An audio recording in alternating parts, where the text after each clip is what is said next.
പറയാനുള്ളത് ഉണ്ണിക്കണ്ണൻ 4-ാം ദിവസം യാത്ര തുടങ്ങണം. എല്ലാവരും പറയണം ഉണ്ണിക്കണ്ണൻ പകുതി വഴി വെച്ച് നിർത്തുന്നു. നിങ്ങൾക്ക് തോന്നണ്ട അതിൻ്റെ ലക്ഷ്യമാണ് ഉണ്ണിക്കണ്ണൻ ഈ 4-ാം ക്ലാസ് വരെ. ഇനി മുതൽ 4-ാം ക്ലാസ്സിൽ വന്നാൽ 10-ാം ക്ലാസ്സിൽ പരീക്ഷ എഴുതും.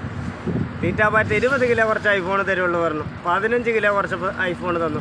വിജയണ്ണനെ കാണുമ്പോൾ ഐഫോണിൽ ഫോട്ടോ എടുത്താൽ മതി പറഞ്ഞു. യാതിലേക്കും തിരിച്ചിലേക്കും എനിക്ക് ഫോൺ തന്നു. അപ്പോൾ എന്നെ സപ്പോർട്ട് ചെയ്ത കമ്മ്യൂണിസ്റ്റ് പച്ചയിലെ സിനിമൻ്റെ എല്ലാവരും പേര് ബാക്കി സംസുഖ ബാക്കി പേരറിയണില്ല. പിന്നെ എന്നെ 10-ാം ക്ലാസ്സിലെ പരീക്ഷ എഴുതി തരാൻ പറഞ്ഞാൽ അവർ സപ്പോർട്ട് ചെയ്യും. എല്ലാവരും കേരളം മൊത്തം എന്നെ സപ്പോർട്ട് ചെയ്യും. ഏട്ടന്മാരും അനിയന്മാരും അനീതിമാരും അച്ഛനമ്മമാരും.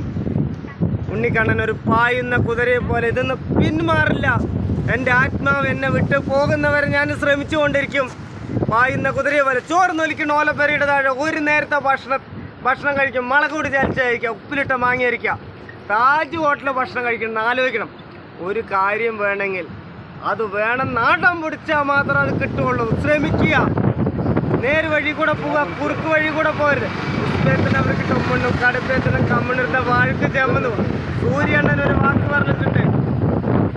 കുറേ പ്രാവശ്യം നടക്കുമ്പോൾ ആ കിട്ടാത്തതൊക്കെ ഒന്നു ചേർന്ന് ആ വേദനയും കഷ്ടപ്പാടും കിട്ടും. കാർത്തിയണ്ണൻ ഒരു വാക്ക് പറഞ്ഞിട്ടുണ്ട്. ഒരുപാട് കഴിവുള്ളവന് കിട്ടില്ല, പക്ഷെ പരിശ്രമിക്കുന്നവന് ഉറപ്പാണ്. അതുപോലെ സന്തോഷ് ജോർജ് കുളങ്ങര സാർ ഒരു കാര്യം പറഞ്ഞു. നമ്മൾ ഇഷ്ടപ്പെട്ട് എൻജോയ് ചെയ്യുന്ന എന്ത് വർക്കാണെങ്കിലും അത് നമുക്ക് എത്ര ചെയ്താലും എത്ര സമയം ചെയ്താലും മടുക്കില്ല. അത് ആത്മധൈര്യത്തോടെ എന്തെങ്കിലും ബുദ്ധിമുട്ടുണ്ടെങ്കിൽ 4-ാം ക്ലാസ്സുകാരൻ ആലോചിക്കുക. ഉണ്ണിക്കണ്ണൻ മങ്ങളുടെ ഉമ്മ